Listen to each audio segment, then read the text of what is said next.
문재인 대통령이 취임 4주년을 맞아 특별 연설을 했습니다.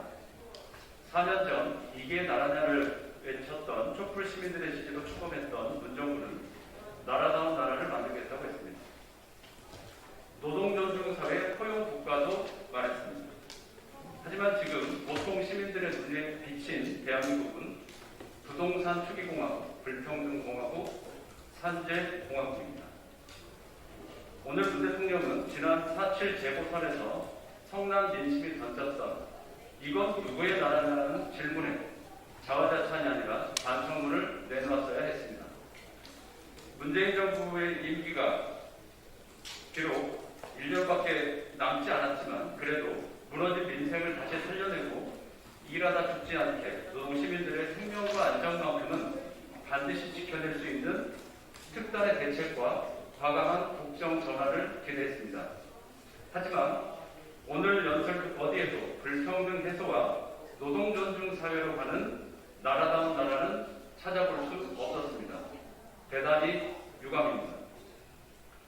K방역 4% 경제 성장률, 세계 10위 경제 강국의 자화자찬이 아니라 자영업자 소상공인들에게 지금 필요한 것은 방역 모범 국가가 아니라 정부를 믿고 K방역에 충실했다가 지금 민생 절벽에 놓인 시민들을 구해줄 민생 책임 국가입니다. 코로나 손실보상법 소급 적용을 결단했어야 했습니다. 노동 분야에서도 초기에 일부 성과는 있었지만 최저임금 인상, 비정규직의 정규직화, 노동시간 단축 등 강한 정책 과제는 중단되거나 오히려 후퇴된 내용이 많아서 이를 성과라고 평가하는 것은 지나친 아전인수입니다. 양질의 일자리 창출을 위해 공공부문에 있어서 민간인턴 분야의 공공성 회복과 정규직 전환 사업이 중요합니다. 노동개혁 전반에 실패에 대한 성찰도 없고 이후 추진 계획도 밝히지 않은 것은 노동 존중이라는 국정 방향이 사실상 실종된 것으로 평가할 수밖에 없습니다. 평택항에서 청년 구청 노동자가 죽었습니다. 지난 8일 어버이날에는 당진과 울산에서 두 분의 노동자가 또 죽었습니다. 일하다가 죽지 않고 다치지 않고 아프지 않는 사회가 노동 존중 사회입니다. 오늘 문 대통령은 노동 존중 사회의 약속을 못 지킨 데 대한 성찰과 함께 죽어도 되는 목숨을 방치해버린 중대재해처벌법 원상 회복을 말했어야 했습니다. 특히 부동산 문제에 대해 원론적 수준에서 그친 것도 대단히 유감입니다. 정부의 신뢰 저하와 민심 이발의 상당 부분이 부동산 정책 실패에서 기인한 것입니다.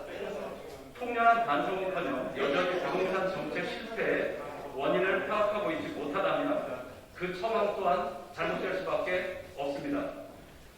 문 정부는 부동산 정책 역주행을 중단하고 보유세 강화, 공시가격 현실화, 등록 임대사업자 특혜 폐지 등 투기업체 제도와 조세적인 실현 방안들을 흔들림 없이 추진해야 합니다.